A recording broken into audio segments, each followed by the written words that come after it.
There are specific legal areas that may arise when college learners are making use of ICT.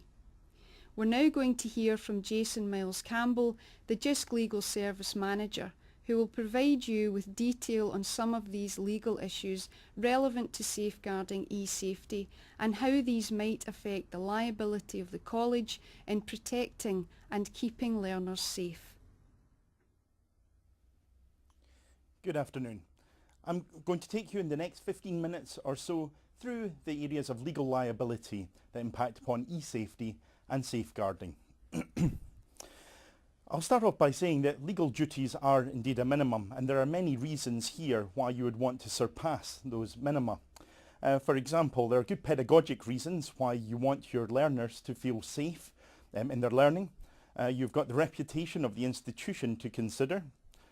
You of course want confidence instilled in your institution. You might want to exercise your moral responsibility. And last, but by no means least, there's the questions of quality, inspection and funding that may follow from your compliance with e-safety duties. However, the law does state certain minimums that must be complied with. In many of these areas, behaviour that affects learners might be a criminal offence. And there we're talking about the police taking action at your institution and dealing with the activity. Where you suspect a criminal offence is taking place, then you should contact the police early on. There's some good guidance available from the Janet network, for example, at the website www.ja.net,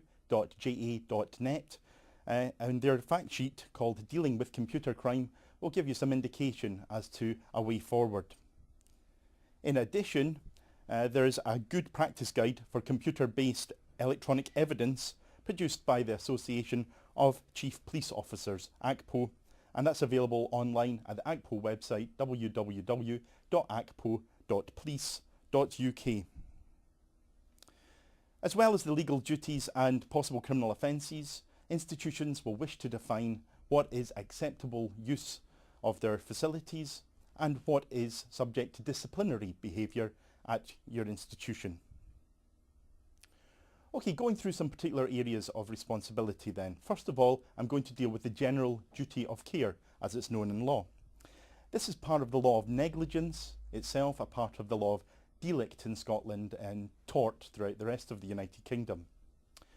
What this says is that any person or institution or organisation acting must consider what harm might be done by its actions and consider what reasonable precautions should be taken as a result of those potential risks. So it's a general duty to take reasonable care not to cause harm or loss to others. And this is how the law differentiates between accidents, which can't be claimed for, and liability situations where someone is responsible. So first of all, when is this duty owed?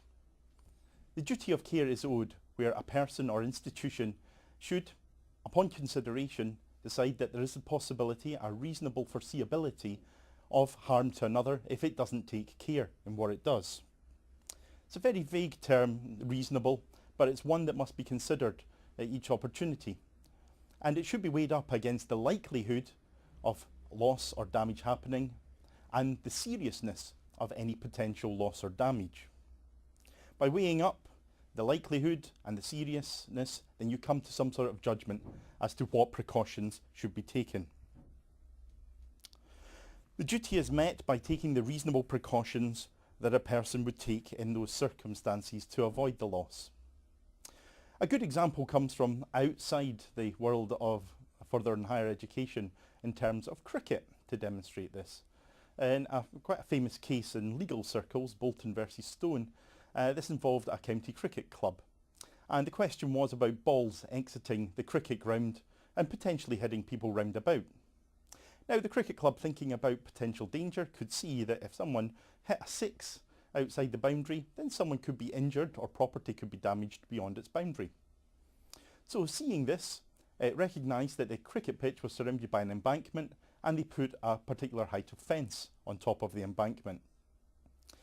Now, as luck would have it, Once someone, a batsman, managed a particularly good hit, put it over the fence and caused injury to someone.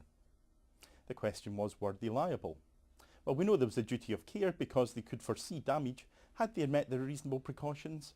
Well, it was shown that the likelihood of someone actually hitting the ball outside of the fence was very low. It would only happen once or twice a year. The seriousness wasn't particularly high. Being hit by a cricket ball is actually not something likely to kill or cause any particularly serious damage. And it was held that they'd taken the reasonable precautions by putting in the fence.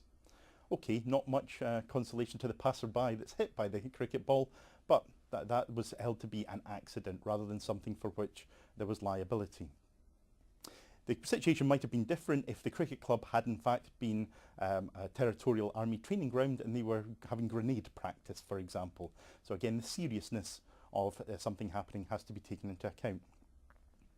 So going back then to the situation with further education and higher education, one has to look at the potential damage that might be caused and the seriousness of that damage. The duty isn't to prevent any possible thing happening. It's that which is reasonably foreseeable, and upon you taking reasonable precautions, then you will be clear from your liability. Knowledge of particular issues in an area, if you know there are problems arising, might increase the level of precautions that are reasonable.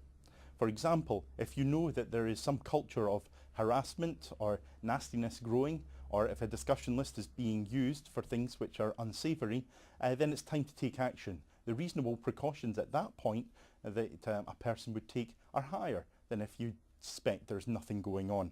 So when you have knowledge that there is a problem, then you must act because the reasonable precautions become higher.